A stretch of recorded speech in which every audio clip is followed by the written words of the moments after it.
media, ada tim jurnalis dari media Kata Data, ini mengumpulkan datanya. Izinkan saya kutip di sini. Pemerintahan kali ini berhasil membangun jalan tol terpanjang dibandingkan periode-periode sebelumnya.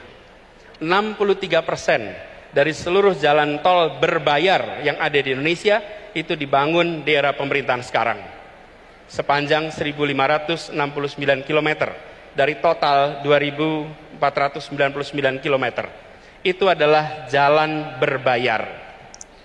Sedangkan jalan yang tak berbayar, yang digunakan oleh semua secara gratis, yang menghubungkan mobilitas penduduk dari sudut-sudut desa ke perkotaan, yang membawa produk-produk pertanian, produk perkebunan, produk perikanan dari sentra-sentra tempat mereka dihasilkan ke wilayah-wilayah pasar, baik jalan nasional, jalan provinsi ataupun jalan kabupaten, terbangun 19.000 km di pemerintahan ini.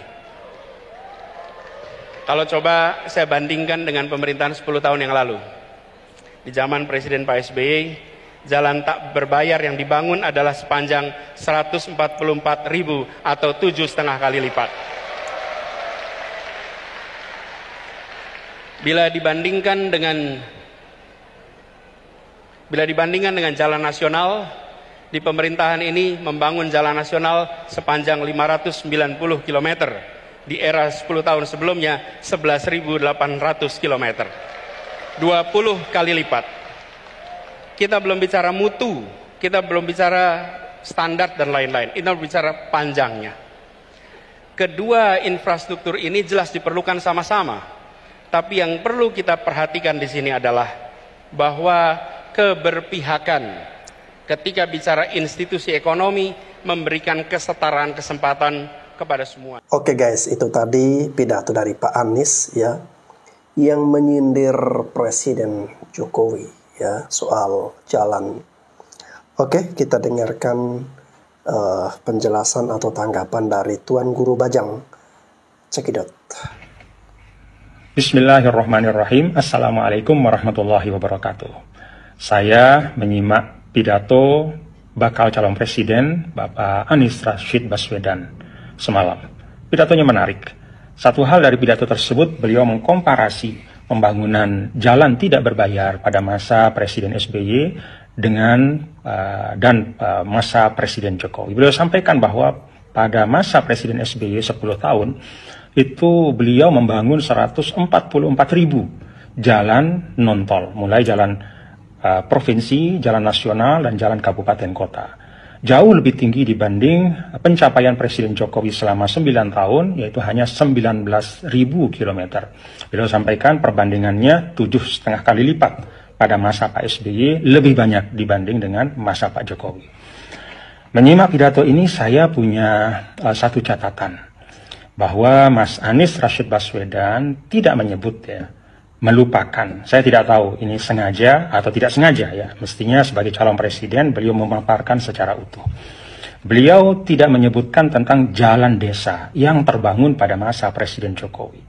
Pada masa 9 tahun sampai akhir 2022 itu ada lebih dari 316.000 km jalan desa yang dibangun oleh Presiden Jokowi.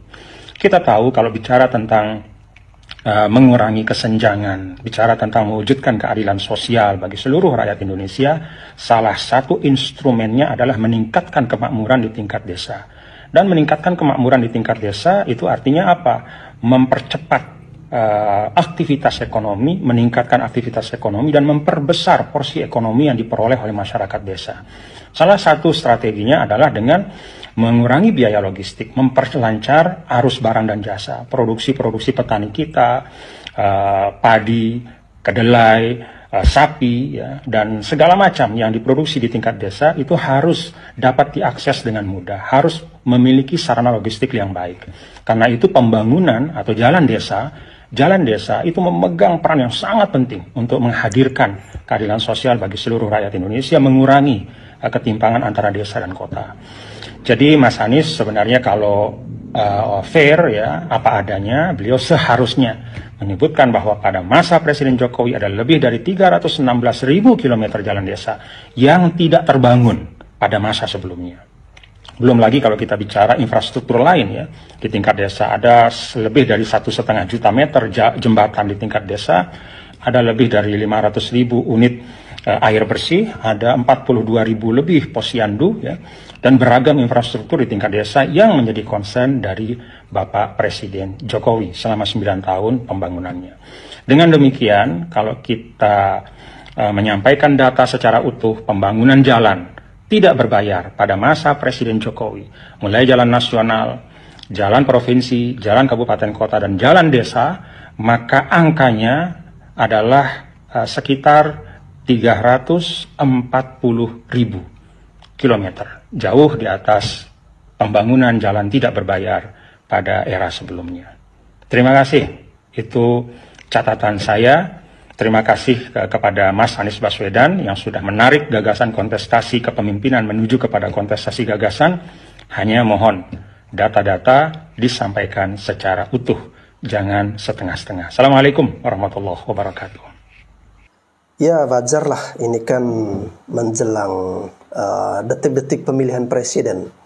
Jadi serangan harus semakin tajam, semakin frontal, dan semakin brutal. Oke guys, itu tadi tanggapan dari Tuan Guru Bajang terkait dengan pidato dari Pak Anies yang membandingkan kinerja dari Pak Jokowi dengan Pak SBY ya.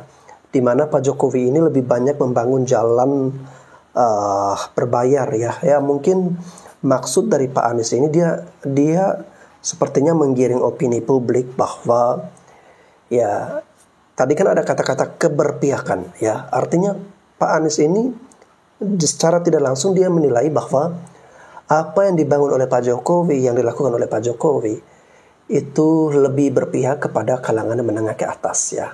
Jadi tidak memihak kepada kalangan menengah ke bawah. Itu yang mungkin bisa saya tangkap ya. Karena dia membandingkan jalan-jalan apa yang non berbayar itu lebih banyak di masa pemerintahan Pak SBY, bahkan berapa puluh kali lipat itu ya. Tapi nggak apa-apa guys ya, kita sebagai masyarakat Indonesia bisa melihat, bisa mengetahui, dan teman-teman bisa mencari tahu sendiri ya. Banyak sekali data-data yang tersebar di internet, kita bisa melihat sendiri perbandingan kinerja dari Pak Jokowi dan Pak SBY. Tetapi sebenarnya menurut saya pribadi guys, agak kurang pas ya, kurang etis kalau kita membandingkan kedua presiden ini. Karena menurut saya masing-masing punya kapasitas masing-masing, punya kelebihan, punya kekurangan ya. Dan semuanya itu berkesinambungan dari pemerintahan-pemerintahan sebelumnya ya. Oke.